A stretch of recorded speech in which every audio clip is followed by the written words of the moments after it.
Ladies and gentlemen, boys and girls, welcome back to the channel. Sal Vetri here, and today we're going to take a final look at the NFL Week 6 DFS slate over on Draftkings. It will translate to other sites as well. So, this is the final look, quote-unquote, for YouTube, but if you are a patron, you know that on Sunday morning, we do our official final look where it's a podcast, and I go through exactly where my exposures are probably going to end up at, where they are at, stacks I'm getting to, players I'm not getting to that are popular, my one-offs, my sneaky plays, all that type of stuff. So if you do want exclusive content to that, that is linked up down below. It is on Patreon. That's not the only thing that's on there, though. There's a load of things. I think there's like 10 to 12 different things that I'm pumping out on Patreon a week for the NFL people. Hopefully, you're all getting a ton of value from that.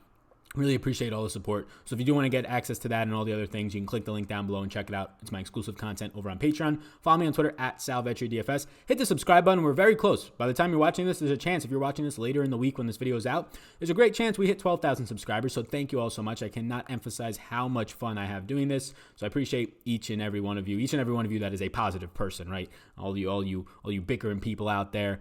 You can keep it. You can keep the appreciation. You know what I'm saying? But thank you so much. I do appreciate that. So let's get into this slate. Before we do, like I said, just check out everything in the description below.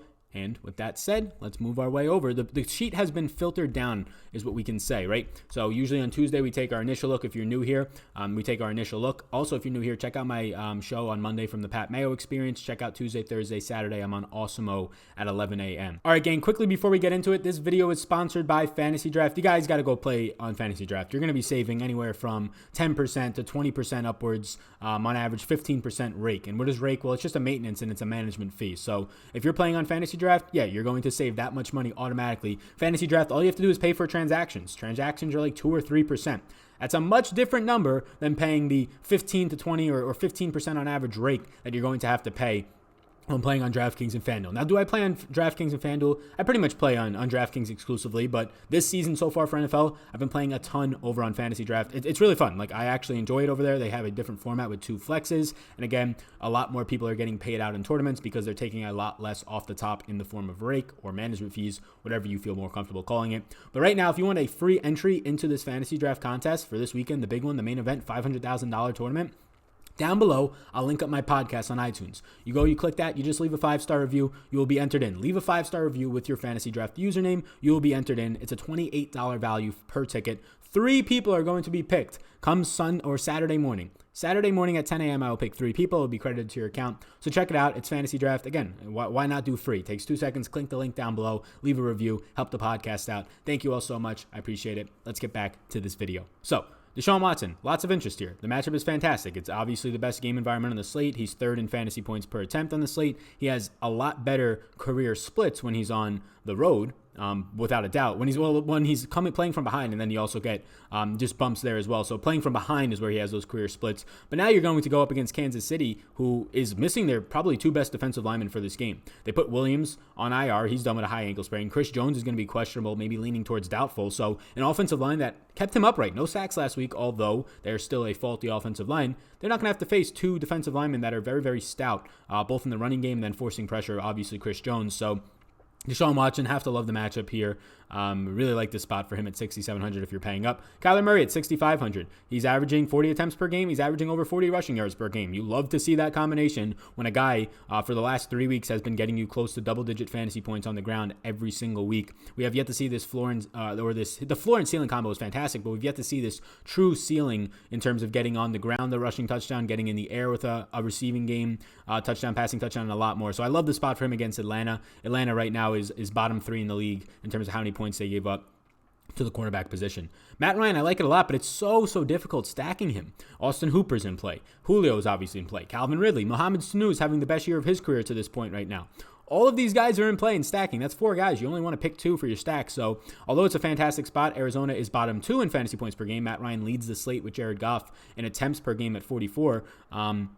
It's tough for me to try and figure out where I want to stack him, but Matt Ryan is definitely a top 5 play on this slate, in my opinion. And Gardner Minshew, my interest in Gardner Minshew has shot up a ton. We'll get to him. D.D. Westbrook is probably one of the best low-owned plays on the slate. Shark is, if you think he beats matchups with Marshawn Lattimore here, a fine play. And then Gardner Minshew just as a one-off in cash plays, whatever it might be. The rushing upside is so good. He has a fantastic line. It's a pick-em right here, so it's not like they're going to be playing from ahead and they're not going to pass it as much. And then also his running back, who is going to get a lot of volume, Leonard Fournette on the ground, is also running the most routes in the league. Leonard Fournette, as Lofty said on the Osmo Show, a poor man's Christian McCaffrey. I love that. But he's running the most routes in the league right now, and he's averaging just insane target usage, top 2 in the league in terms of his targets. His targets plus his opportunities on the ground are so good. We'll get to that when we talk about Fournette. But why does this help Gardner Minshew? Well, if your running back's not just primarily a receiving or a running game option, he's a receiving game option as well. It's clearly giving you easier chunk plays on the ground to keep drives alive, or short chunk plays in the short game, right? In screens and just dump offs to Fournette to keep your drives alive when things break down. So I like Gardner Minshew a lot. I like him more than Kirk Cousins for a cheap price savings. Cousins is in a good spot. The narrative here is that Philly's run defense has been great. Maybe it stops Dalvin Cook, and then you get Dalvin Cook going to the receiving game more. He's been a good passer there, 12 catches the last 2 weeks, and it gives Kirk Cousins an ability to potentially throw 35-plus times, which he has not been doing much this year, averaging 25 attempts per game. Now, those 25 attempts per game are heavily skewed by week 1, only throwing 10 times. The matchup is fantastic. The secondary is absolutely brutal. The talent with Diggs and Thielen on the outsides at wide receiver is going to overmatch Philly's secondary. It's just a matter of how often does this secondary actually get tested. Lamar Jackson against Cincy is a good spot. I doubt I get much here. It's going to be a very contrarian build to go Lamar Jackson, Mark Andrews, and Hollywood Brown. And I don't think it's a bad build against the Cincinnati defense. They're 11-point favorites, though, so that's a concern. Maybe they lean heavily on the run. I think it moved to 12-point now with Mark Ingram. He's number 2 in fantasy points per touch. He's leading the slate as expected, right ahead of Kyler Murray in rushing yards per game. Obviously huge for running backs. Makes you viable to play naked. If you don't know what that means, play naked means not stacking anybody with them from their team, just playing that quarterback. And I'm liking Dak more and more now.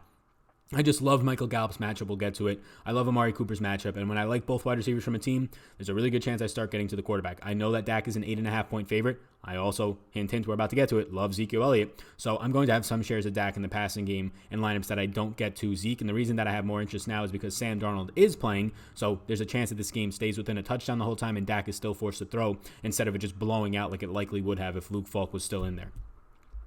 Let's move over to running back. If you check out the description down below, look at all the stuff in there, hit the subscribe button for sure. And also, we're running for the month of October. There's a GoFundMe link down below if you want more information, but you can donate to this channel on live streams. You can reach out to me to make a donation as well.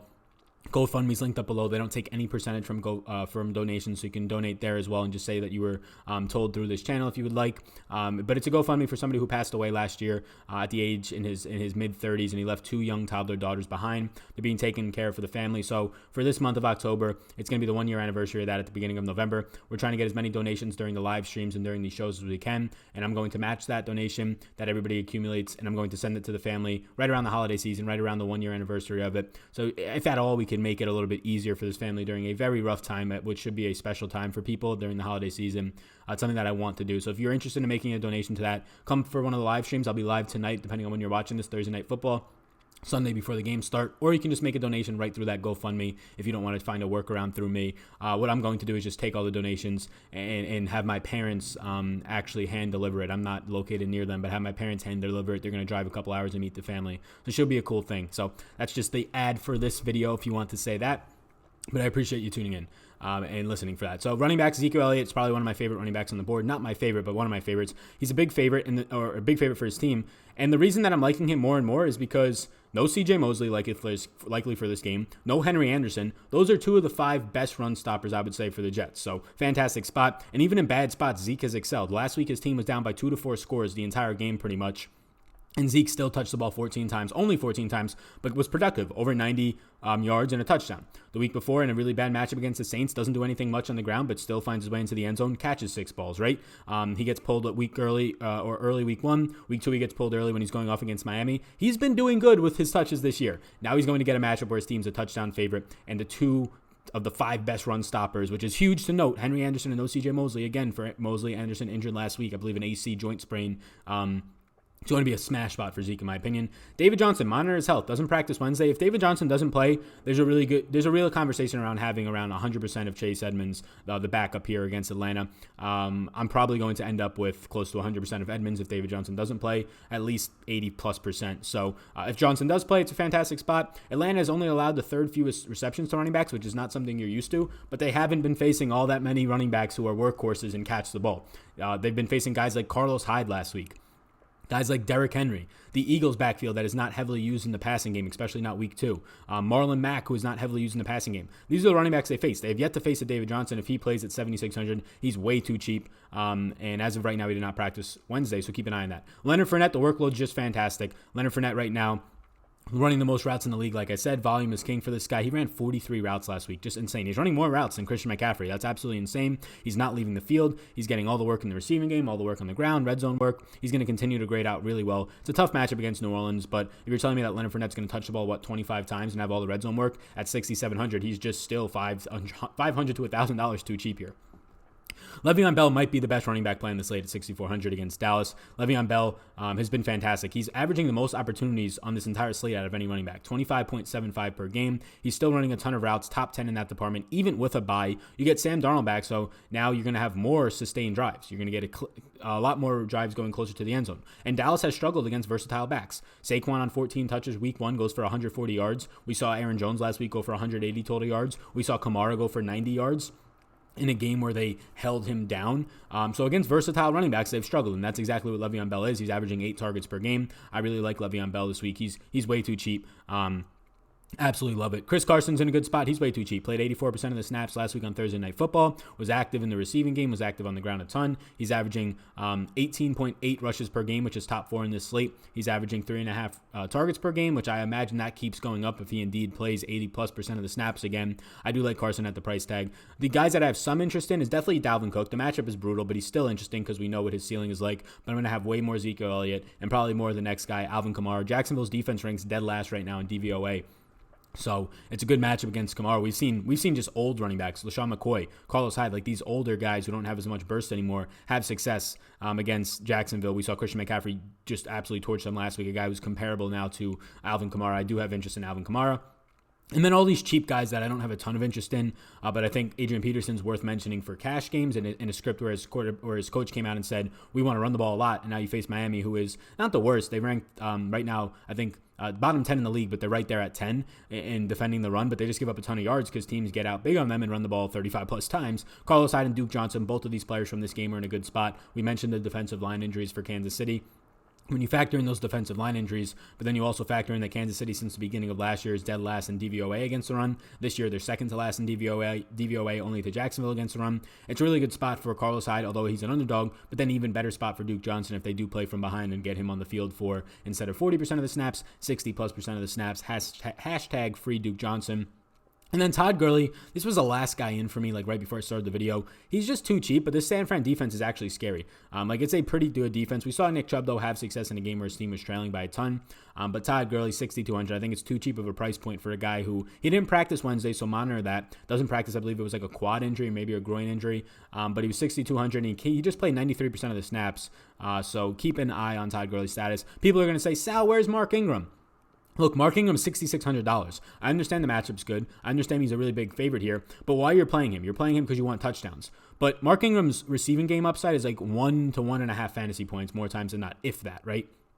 And then your upside for anybody else around his price range, Le'Veon Bell in the receiving game. The average game for Le'Veon Bell in the receiving game is around 8.5 fantasy points. The average game right there for Leonard Fournette, $100 above him, is 6.7 fantasy points per game in the receiving game. These guys are literally scoring a touchdown more than he is in the receiving game. So the fact that everybody's going, oh, but Sal, Mark Ingram is going to have more touchdown opportunity. First of all, I don't think he is, not more than Leonard Fournette. He'll probably have very similar.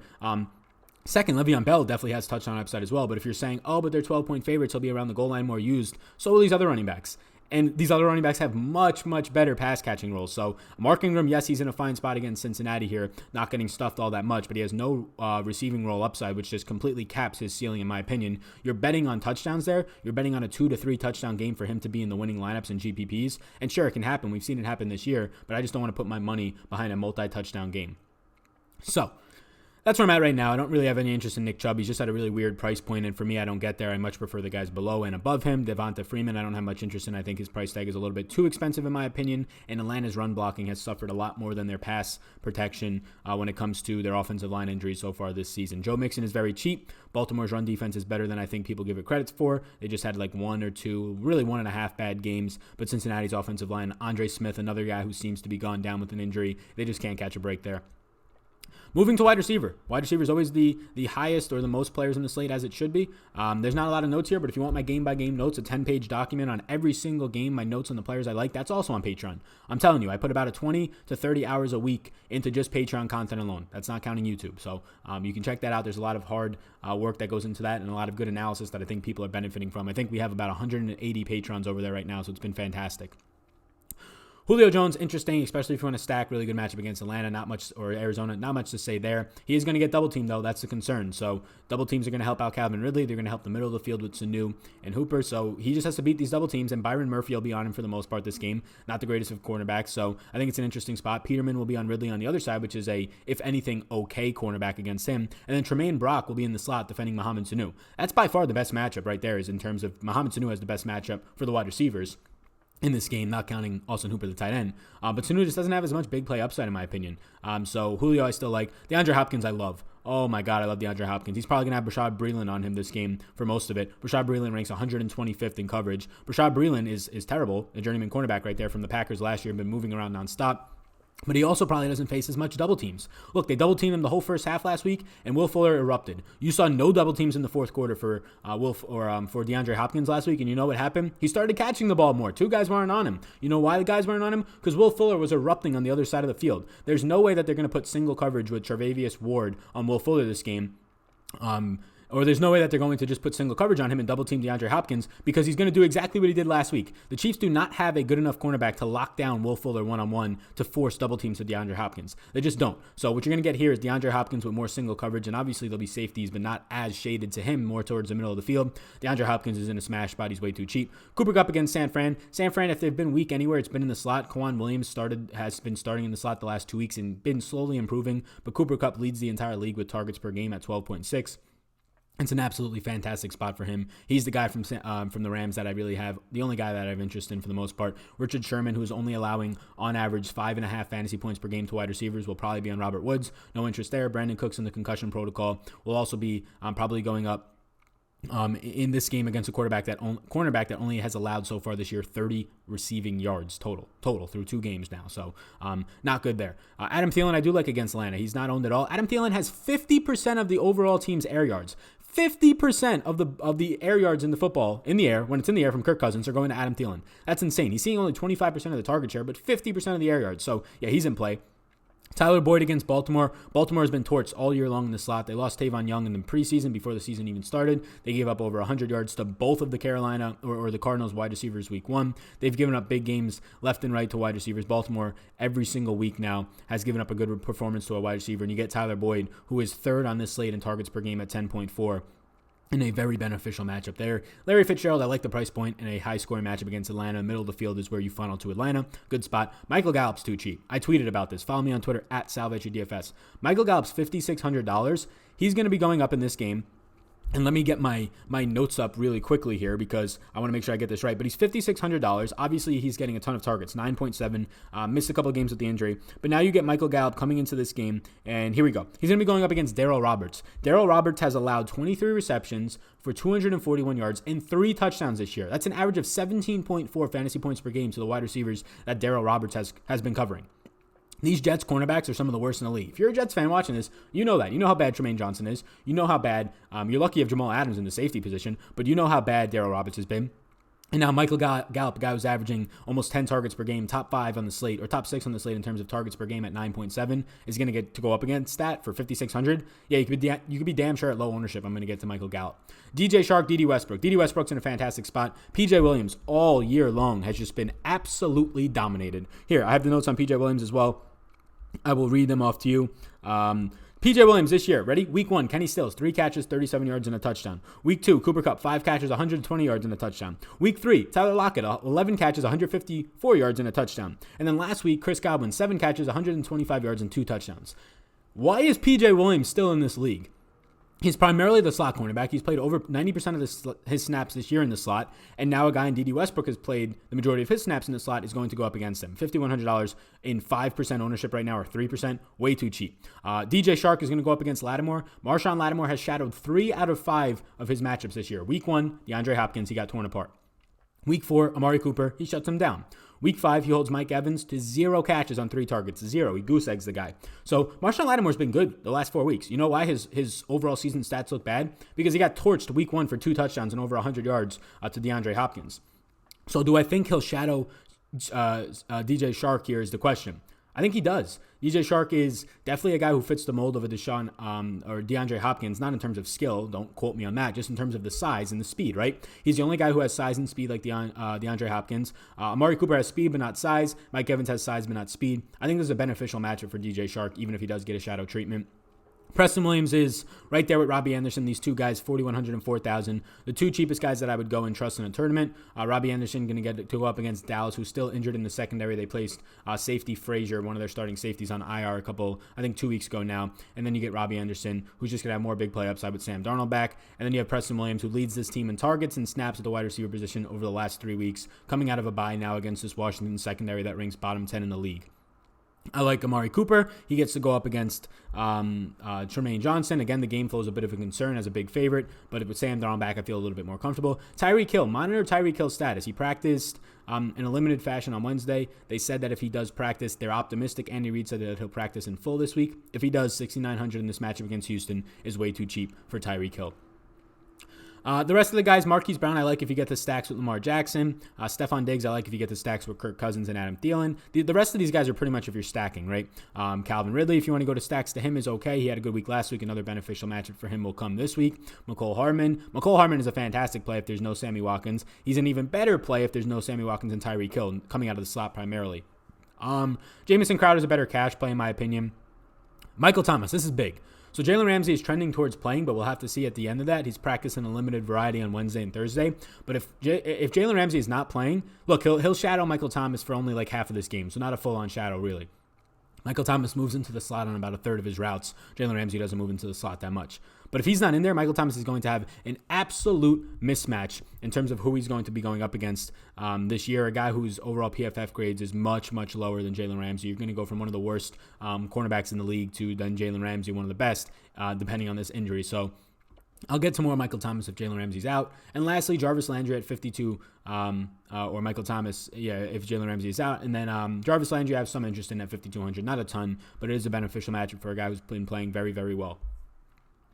Last up, tight ends. I like a lot of tight ends. So here's the thing. All these tight ends that are in yes right now are all coming in at 15 or more ownership, 15% or plus ownership. So pretty much just matters which one you like. Ownership doesn't even matter all that much at this point. I like Ertz against Minnesota. They've struggled against good tight ends. They gave up a good game to Austin Hooper. He scored almost 20 points. They gave up 13 receptions and over 130 yards to Darren Waller. He's a good tight end. Last week, you had a floor game for Evan Ingram, who still catches 6 balls for over 40 yards. So not a great game, but a floor game. So they're struggling with good tight ends, as most teams do. Zach Ertz is in play. George Kittle, right now, the highest owned tight end. He's in a very good spot, in my opinion. He's the only guy that I get to here for San Fran because they just move the ball around way too much. He's still seeing almost 30% of the targets here.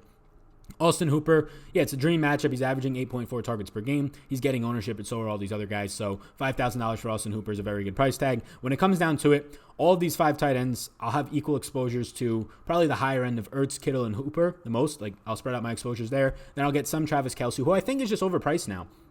Look, Travis Kelce's obviously a really good tight end. But even though this offense has been struggling, and Travis Kelce's been catching the ball but not getting in the end zone because teams are playing more man coverage over the top against Mahomes and just completely stopping the end zone and the red zone usage from this team. So Travis Kelce, it's weird that his price point hasn't dipped down to like 6,500 or so. So Draftkings being very stubborn there. Mark Andrews, I really like the matchup for Andrews. He has not been practicing so far this week, so just keep an eye on that. Gerald Everett, if you want to get there, fine. I like Gerald Everett only really if Brandon Cooks is out. And then I like Will Dissly, who's been on the field 89% of the snaps last week. They schemed for him. It's an interesting spot for Will Dissly. He'll be lower owned just due to the fact that Andrews and Ertz and Kittle and Hooper are all in the same price range. But yeah, this is a week where there's not really a standout for me at tight end. People will jump on their high horse and go, Austin Hooper's the standout. Austin Hooper is averaging the same amount of targets pretty much per game as George Kittle. Zach Ertz is averaging more targets and more production per game than Austin Hooper. So, look, it's not like Austin Hooper's $3,000 or $3,500 anymore. He's the same price as these other guys. So, albeit a very good matchup, these other guys also have good matchups in terms of Zach Ertz, in my opinion, in terms of George Kittle, in my opinion. So, they're all in the same price range. I'll just have equal exposure to each of them. I'm not going to take a major stand.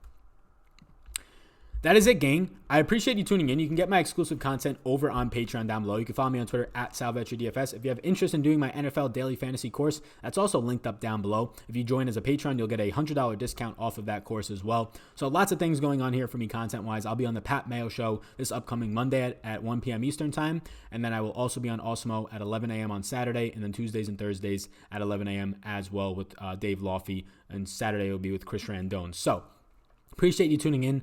Please check out that GoFundMe below if you have the time. You don't have to donate if you don't want, just to get more information and spread the word about it. Something that I'm trying to do to just help a family out during the holiday season. I think it would be very, very helpful for them, and something that if somebody did it for me, I would be so grateful. So thank you. I appreciate you guys tuning in. Follow me on Twitter at SalVetriDFS. Follow me on Instagram at SalVetri. And anywhere else that you want to follow me, make sure to follow me. So my name's Sal. You already know that. Peace out, gang. Hey, hold up. 1 second. Check out this page. If you haven't yet subscribed, hit the subscribe button, all right? And if you're interested in Patreon, if you're not already a patron, you can hit that button on Patreon, become a patron. It will take you right there. You can also check me out on Twitter at SalVetriDFS. And hey, if you're interested, this next video that's about to pop up, why don't you check it out as well? See ya.